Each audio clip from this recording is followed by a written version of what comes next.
Hey everybody, we're As Father and Son, and today we're going to talk about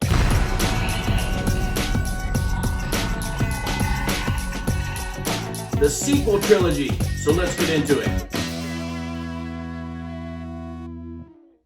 Okay everybody, so I would say that Aiden and I are huge Star Wars fans, and not only are we fans, but I think we also understand Star Wars pretty well. I hope so. Now, the reason that I introduced you to Star Wars in the first place was to give you an example of the redemption story. Now, in the case of the original trilogy, it's actually Anakin's redemption story. So let's keep that in the back of our heads as we get into this thing.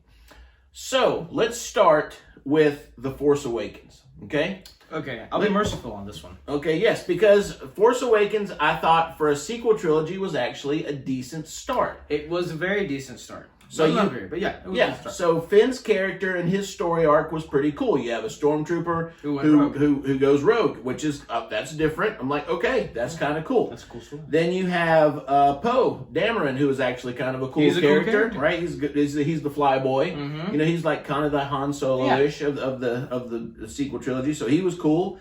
Phasma was a cool character. They introduced Phasma. Loved Maz Kanata. I thought her story was awesome. Well, I'm sorry, well, her character was awesome, but there's a lot of those instances. There's no story really.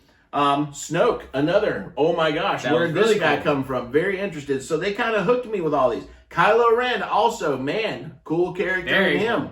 You know, so they kind of hooked us with all that, and got us interested. Now Rey, totally overpowered. I think she's just overpowered from the get go. Even if she would have been a Kenobi like we all wanted, even if she was originally a Skywalker like a lot of people wanted, she's still just way overpowered. Yeah, none of it would really be justified, no matter what she was. All right, so moving on. So you got all that in The Force Awakens. So then we get to, oh my gosh, The Last Jedi.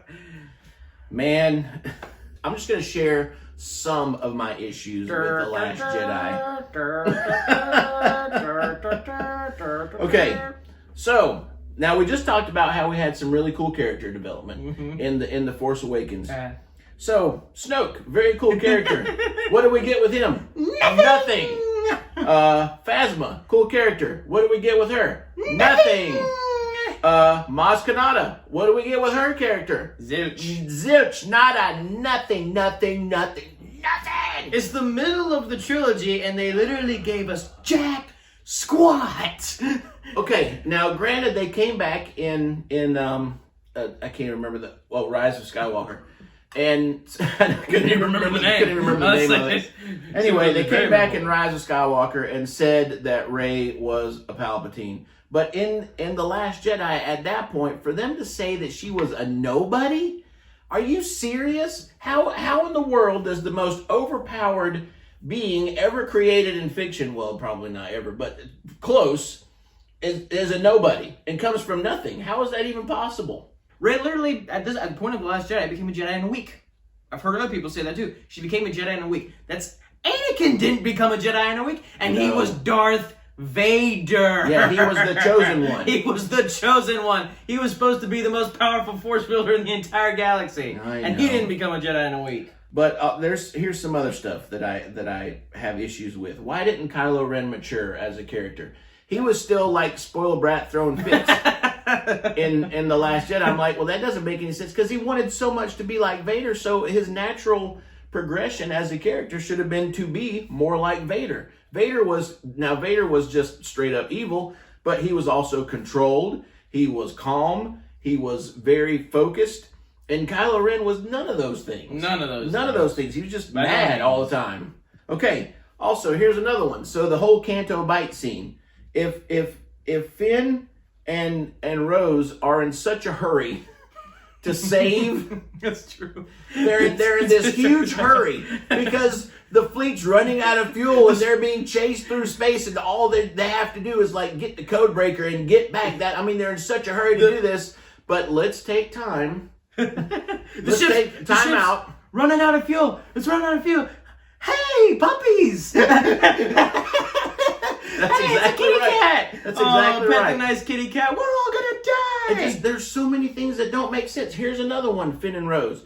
So Finn obviously cares enough about everybody else, right? And cares about the rebellion enough at the end, in the end fight on Crate. So it's the battle on Crate. Finn obviously cares enough about everybody in the rebellion to sacrifice himself, right? Right. And he's like, man, I'm gonna make the sacrifice play. At this point, when I'm watching the movie for the first time, I'm like, finally, something's going to be good about this. We're going to finally get something really cool. And he goes to sacrifice himself. Rose takes him out and says, we save the things we love. I'm like, that's what Finn was trying to do. How does this happen? This doesn't make, oh my gosh. I mean, honestly, My brain is melting at this point in the theater. But I'm like, man, that could have been so cool for him to make the sacrifice. Like, that's something like, he could have done in the third one. Like Rise of Skywalker, that would have been cool. Okay, now, let's get to the meat of this thing. This is my biggest issue. Oh, yeah, now I know where we're going with this. And this is what makes me so ill about the sequel trilogy as a whole. Okay, I feel like The Last Jedi is the single biggest character assassination in the history of fiction ever. It's unbelievable. Here you have Luke Skywalker, and what we got in The Last Jedi is Jake Skywalker. Quoted by Mark Hamill. Luke Skywalker, Jake Skywalker. Luke Skywalker, Jake Skywalker.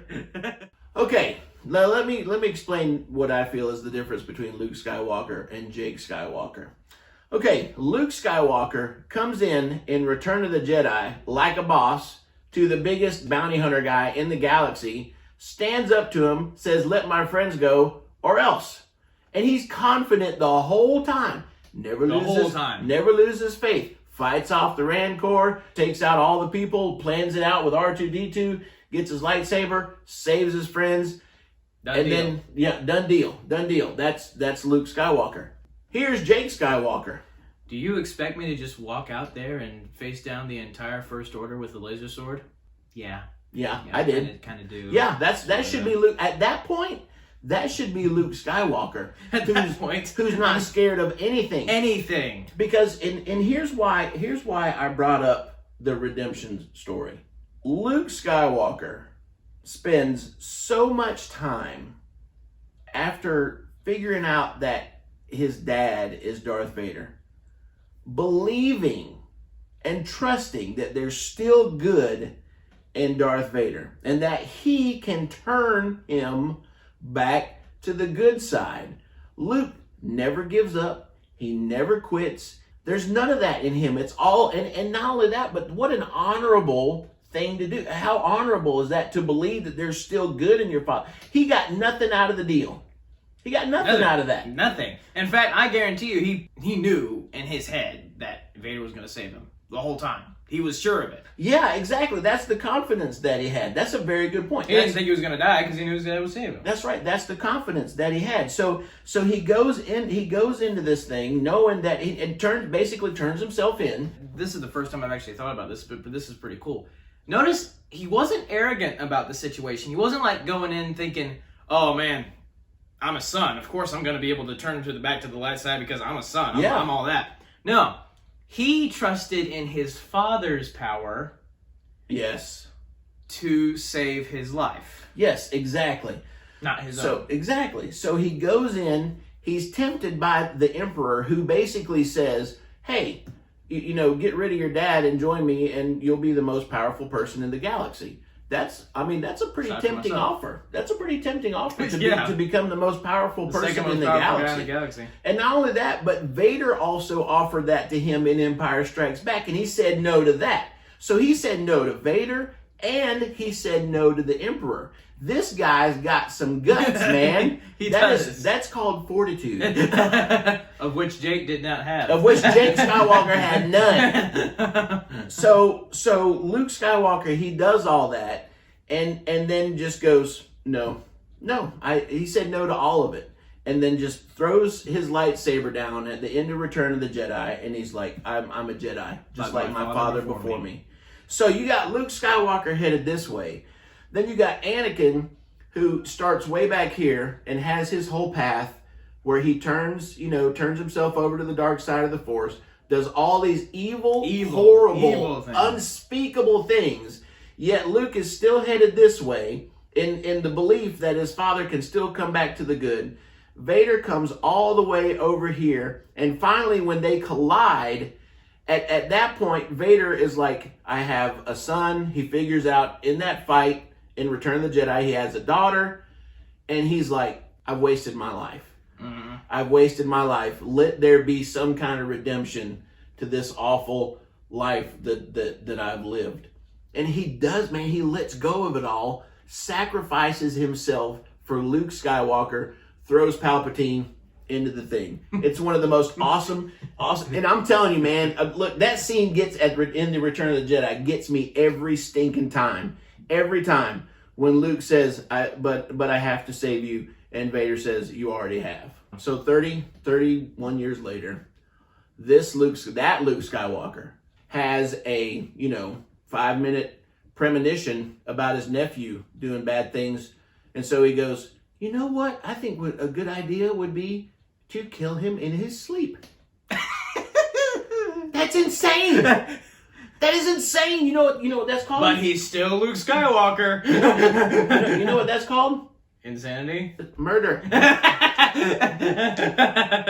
That's called murder. I don't understand. How in the world does that guy go 31 years and then just all of a sudden go, or however long it was, and then just go, you know what? I had a bad feeling about my nephew. I'm going to kill him in his sleep. That's madness. You had a bad feeling about the Empire back in the day. It didn't mean anything. That's not the long scheme of things. You guys, that's crazy. That does not make any sense whatsoever. And so they take Luke Skywalker and they turn him into Jake Skywalker. And then, of course, later on, then in the movie, Yoda has to sit down with him, and he's like, "Well, we learned from our failures and everything." And I'm like, it's like it's a mistake. And I'm like, dude, I've told you this a million times. Oh my gosh, I accidentally left the coffee pot on this morning. That's a mistake. I went outside the house and I locked the door and left the keys inside. That's a mistake. Killing somebody in their sleep is not a mistake. That's terrible. That's a crime. It's a crime. It's illegal. It's illegal. But see, I firmly believe that scene should not have happened. I mean, here's why.